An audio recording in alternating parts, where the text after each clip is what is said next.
大家好，我是美厨娘丽丽。玉米不要再煮着吃了，今天分享个玉米非常好吃的做法，加4个鸡蛋，不用煮，不用蒸，出锅松软香甜又拉丝，比面包好吃，比包子简单。一起来看看我是怎么做的吧。首先我们准备2根这样的甜玉米，还有3个鸡蛋。我们先把鸡蛋放一旁备用，接着来处理玉米。洗净后的玉米呢，给它对半掰断，再把玉米粒一粒一粒的剥下来。玉米呢，我们用手这样剥下来呢，不会把玉米弄坏掉，造成玉米的营养流失。很多朋友呢想偷懒，就用刀把玉米切下来，其实呢，这样会把玉米弄破，里面的玉米浆流的到处都是。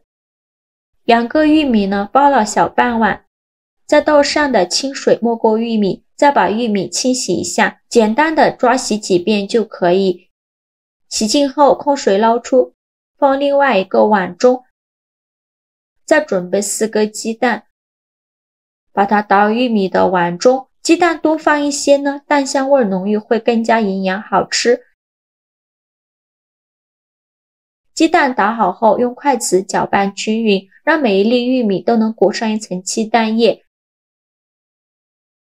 搅匀后，再把玉米和鸡蛋液倒入料理机中，盖上盖子，给它搅打成玉米汁，尽量多搅打一会儿，搅打得越细腻越好。搅打好以后，再倒大碗中，往里边加入4克酵母，加20克白糖，促进酵母发酵。喜欢吃甜的可以多放一些，用筷子搅拌均匀，搅拌至酵母溶解。搅匀后，分次少量的加入300克普通面粉，边倒面粉边用筷子搅拌。这里呢，面粉我们要少稍的放，如果一次性加太多的话，面粉会起团，就会造成有很大的颗粒，那样做出来的面食呢就不够均匀，也不够松软。最后搅拌至这样细腻顺滑无颗粒状的面糊，搅拌的时候感觉阻力特别的大，再盖上保鲜膜密封起来。放一旁发酵至原来的2倍大。趁这个时间呢，准备10克红枣，把它放入大碗中，再加入10克葡萄干，淋少许清水把红枣和葡萄干打湿，加勺食盐，加勺食用碱，用手抓拌均匀，让每一个红枣和葡萄干都能裹上一层食用碱。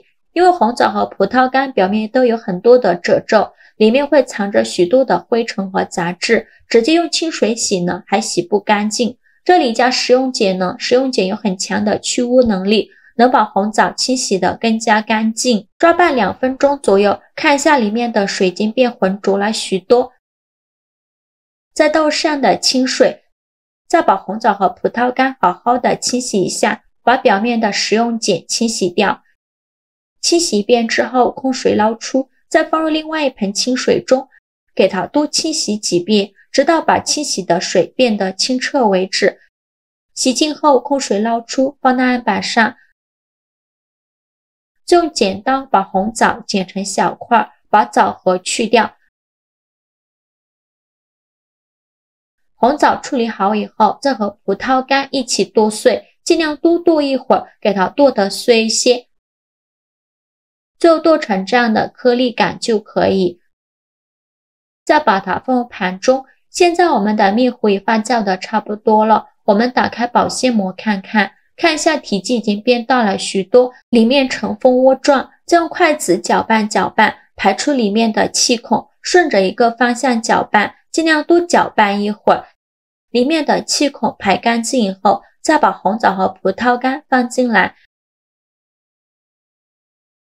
继续用筷子搅拌均匀，让红枣和葡萄干完全融入面糊里。我每天都在用心的教做菜，你还一直没有给我点小红心呢。一个小红心对于您来说只是举手之劳，但是对于我来说却高兴到睡不着觉。这个视频麻烦您帮忙点个免费的小红心吧，辛苦大家了。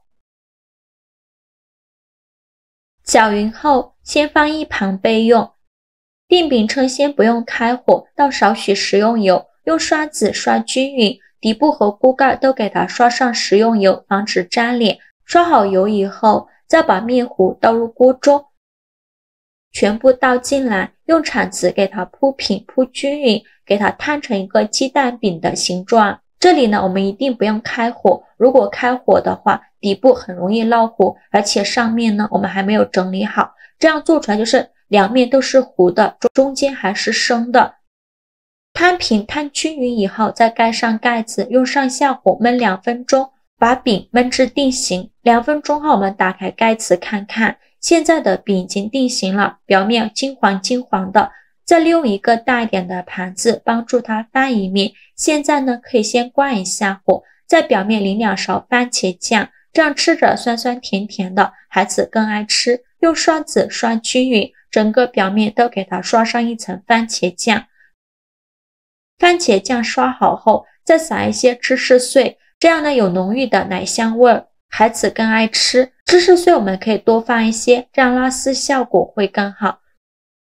最后再撒点黑芝麻点缀一下，然后沿着锅边淋少许清水，防止等一下把底部烙糊了。再盖上盖子，用下火焖5分钟，把芝士碎焖至融化。5分钟后我们打开盖子，哇，好香啊！现在的芝士碎已经融化了，像这样呢就可以出锅了。